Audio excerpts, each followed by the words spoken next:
colorful skulls, skeletons, and marigolds alongside the Halloween decorations in the stores. Yeah, it's all part of Día De Los Muertos, or Day of the Dead.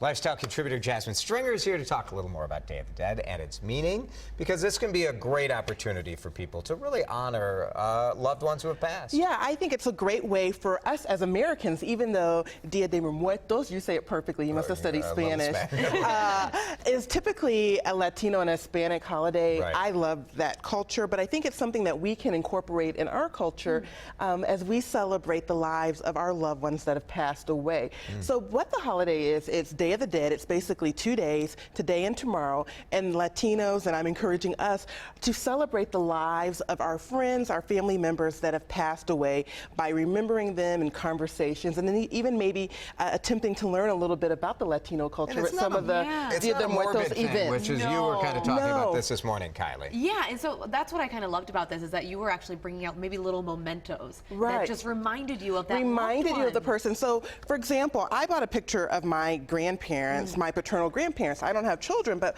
my grandparents passed away when I was like 12 or 13. When I was getting married, I talked to my aunt and my dad about my grandmother, so I did take a stroll down memory lane remembering my grandmother. But if I had children, this would be a great time maybe to tell them something like a memory of visiting my grandparents in Alabama, so you keep their memory alive and you celebrate their lives. Or you can maybe visit the grave of a loved one. You know, how many times do we do that or not do that? Well, and sometimes we save it only for birthdays, anniversaries, you know. Mother's Day, exactly. put the flowers on. Take a stroll down memory lane, like pull out those family photo albums and look at the aunts, the uncles, the cousins, and even we have friends that have become family members that have passed away. So that's a great way to honor and celebrate the life of a loved one. I do love that, especially I think it's great to celebrate, but also to learn about those other cultures that maybe you didn't grow up with as a tradition in your family. So we are not quasi-Latino like Jason DeRusha, and we don't have a proper, but you can actually check out the Day of the Dead exhibit at the Minnesota History Museum over in St. Paul. West St. Paul is having a big event this weekend, and also in Rochester, they're having a Day of the Dead poetry slam on Sunday. How fun is that? You know, who doesn't love the spoken word? And then Zinnia Folk Art, you know that place in South Minneapolis, they actually have a very nice exhibit where you can see more of the colorful skulls. And I think, you know, skulls are so popular in our American Western culture. It would be nice to get a little bit of the history, since we're already borrowing it, you know, as a trend, and what they really mean and represent. And I love the color that comes along with it too. Because you think of skulls and you think scary.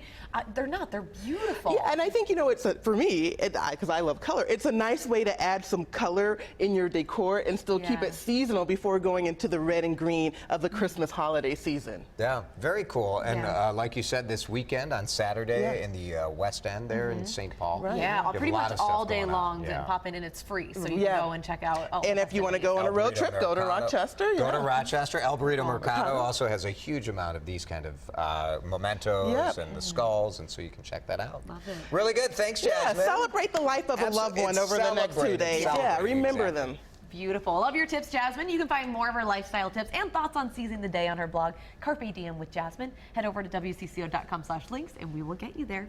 Tomorrow on Mid-Morning, I'd like this: how to deal with unwanted advice from friends and family in our relationship. Well, let me kind of give you some ideas. Get out of here, Narasha. Plus, election time is the perfect time to teach your kids about civility, positivity, focusing on the issues. Could be a good reminder for the adults as well. None of those things. But it is great to talk about issues, and our mid-morning pediatrician is here to talk about the kids' health policy issues that are top of mind this year, how to get kids excited about politics. This is important. I remember when one of my kids was in daycare, came home and said, Dad, I heard that we can't go to the doctor anymore. And we said, what are you talking about?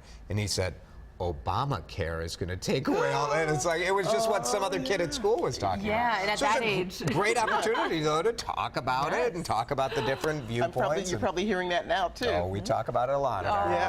Do you guys have some fun